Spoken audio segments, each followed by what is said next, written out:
को लाने के लिए आप दिल्ली में आए? क्यों?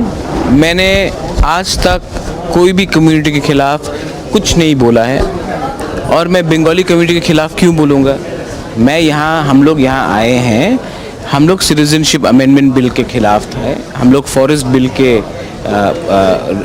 उनको ज़्यादा पावर देने के लिए है। हमने कहा है कि हमको डायरेक्ट फंडिंग चाहिए एडीसी में, कॉकबोरॉक को रोमन स्क्रिप्ट में चाहिए। ये हम लोग का डिमांड है। ये जो न्यूज़पेपर लोग, इनको आदत हो गया है कि जो तिपरासा लोग हैं, अगर हमने कुछ डिमांड किया तो उनको लगता है कि हम उनसे छीन रहे हैं।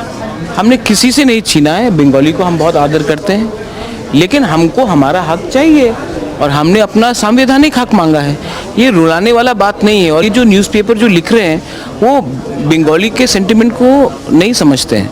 आज बंगाली को भी नौकरी चाहिए, आज बंगाली को भी शिक्षा चाहिए, आज बंगाली को भी डेवलपमेंट चाहिए, तिपरासा को भी चाहिए, हालाम को भी चाहिए, रंखोल, कोलोई, मणिपुरी, मुसलमान सबको चाहिए। हम अपना हक मांगने आए हैं, किसी का हक छीनने नहीं आए हैं। और ये जो उन्होंने लिखा है वो जानबूझ के उन्होंने लिखा है, क्योंकि वो उनके पास कोई और एजेंडा ही नहीं है।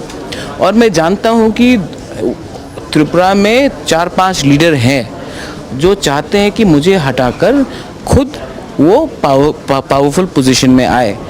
तो वो जितना उनको करना है करने दीजिए, मुझे कोई फ़र्क नहीं पड़ता है। मैं राजनीति में पैसा कमाने के लिए नहीं आया हूँ, मैं राजनीति में आया हूँ अपने लोगों को मदद करने के लिए, त्रिपुरा को मदद करने के लिए। त्रिपुरा में जो भी है वहाँ में बंगाली हैं, मुसलमान हैं, तिपरासाज हैं, चकमाज हैं, मॉग्स हैं, सबको मदद करने के लिए आया हूँ, पैसा कमाने के लिए नहीं आया हूँ। और जो उन्होंने लिखा है न्यूज़पेपर में, सबसे पहले कि घटिया न्यूज़ उन्होंने बनाया है। वैसे लोगों को मैं एक टाइम आएगा जब उनको समझ में आएगा कि मेरे खिलाफ ये गलत कहानी पब्लिश करके उन्होंने अपना ही राज्य का नुकसान किया है। क्योंकि मैं पॉलिटिक्स में किसी को ख़त्म करने के लिए, किसी को रुलाने के लिए नहीं आया हूँ, मैं समाज को मजबूत करने के लिए आया हूँ।